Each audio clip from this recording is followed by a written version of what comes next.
आज हर एक जन चाहता है कि मैं एक ऐसी लाइफ जीऊं जो लाइफ एक रॉयल है, एक अमीरी लाइफ है, गरीबी से हट, जो मैं जो चाहूं वो पाऊं। पर इसमें बहुत सारी बातें हैं। आज हर एक जन चाहता है मुझे इसी समय चंगियाई मिल जाए। मैं आपको बोलना चाहता हूं, चंगियाई वो दे देगा। क्या हम परमेश्वर के कामों को जान पाएंगे आगे? वो हमारी लाइफ में क्या चाहता है? वो हमारी लाइफ में एक ही चीज चाहता है। उसने कहा तू मेरी सुनता जाना और तू सफल होता जाएगा। अगर आज आप परमेश्वर की सुनते जाओगे, उन बातों को दूर करोगे जो बातें आपको रोकने के लिए हैं। ये माइक अच्छा नहीं है, मुझे जोर ज्यादा लग रहा है, आज साउंड की बहुत सारी दिक्कत है। उससे आज मैंने बहुत कुछ आपको बता देना था, बहुत कुछ सिखा देना था। उत्पत्ति की पुस्तक में लिखा, जब परमेश्वर ने कहा है आदम ये फल मत खाइए, उसकी पसली बनाई हवा, पत्नी हेल्पर, उसको भी कहा ये भरे और बुरे ज्ञान का फल मत खाना।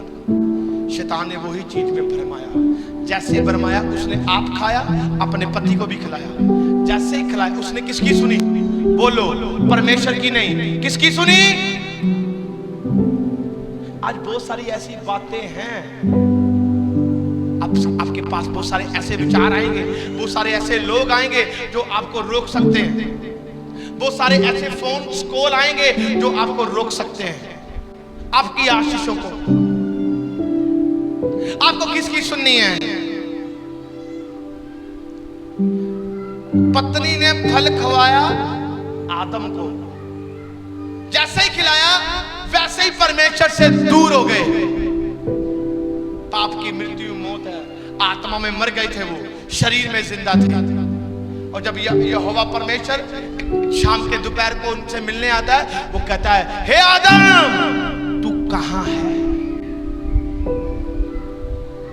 आदम छिपा हुआ था। पाप आपको छिपाएगा, परमेश्वर की प्रेजेंट आपको हर समय खड़ा करेगी यीशु मसीह के सामर्थी नाम में। मैंने कहा आपकी तारीफ छोटी है।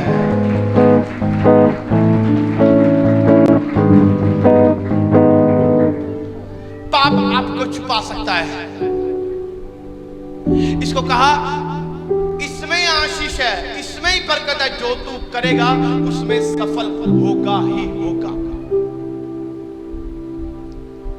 किसकी सुनकर कर रहा था? परमेश्वर की सुनकर कर रहा था। उसमें रेडिक्शन क्या थी पता? बताता हूं। मेरे वचन को रात दिन तक स्मरण कर, जिससे तू सफल होगा।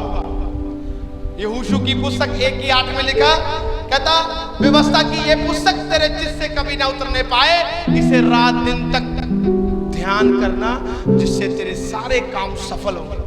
आमीन आमीन। सारे बोले हालेलुया हालेलुया। सुनो मेरी बात, आपको परमेश्वर से कुछ लेना है, उसको देना है। आपको एक चीज सीखनी है। जितने लोग सोए बोले हालेलुया, वेरी गुड, जाग जाग। आपको एक चीज सीखनी है, वो क्या है? वो कह रहा है अगर तू मेरी सुनेगा। किसकी सुनोगे? बोलो परमेश्वर की।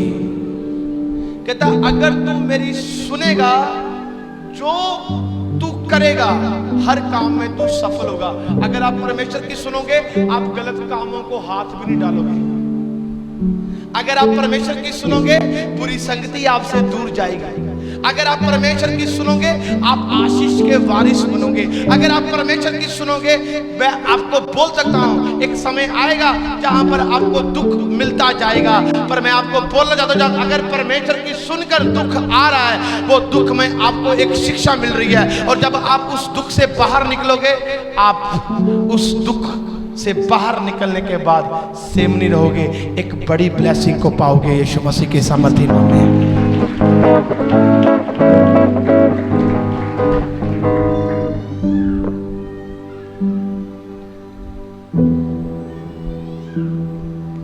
पहला पॉइंट था कि अगर जो मेरे दास मूसा ने कहा है, अगर तू उसकी सुने, जो मैंने उसको दिया है, तो जो भी काम करे तो सफल होगा।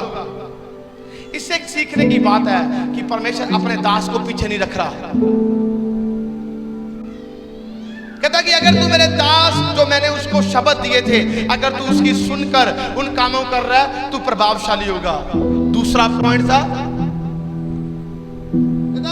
अगर तू मेरे वचन का रात दिन तक स्मरण करेगा, इससे तेरे सारे काम सफल होंगे। ये यहोशू की 1:7 में लिखा है। तीसरे काम क्या है? उसको तीसरा काम भी सौंपा था। वो क्या था? लगा भाई, कोई भी चीज का सामना करने से डरना नहीं। तीसरा, कोई भी चीज का सामना करने से डरना नहीं। ये तीसरा पॉइंट था।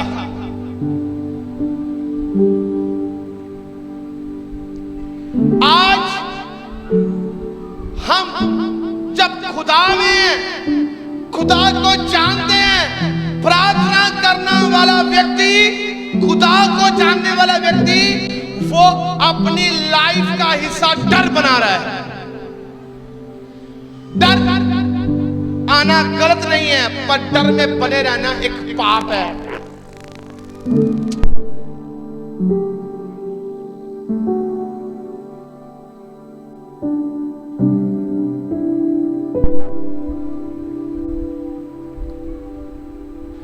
डर में बने रहना एक पाप है, एक गुनाह है।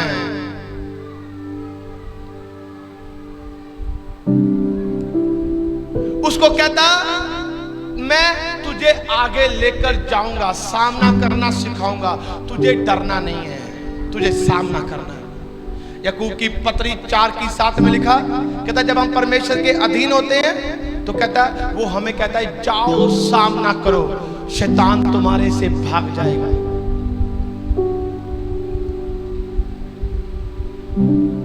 कई बार आपने समस्याओं का सामना किया,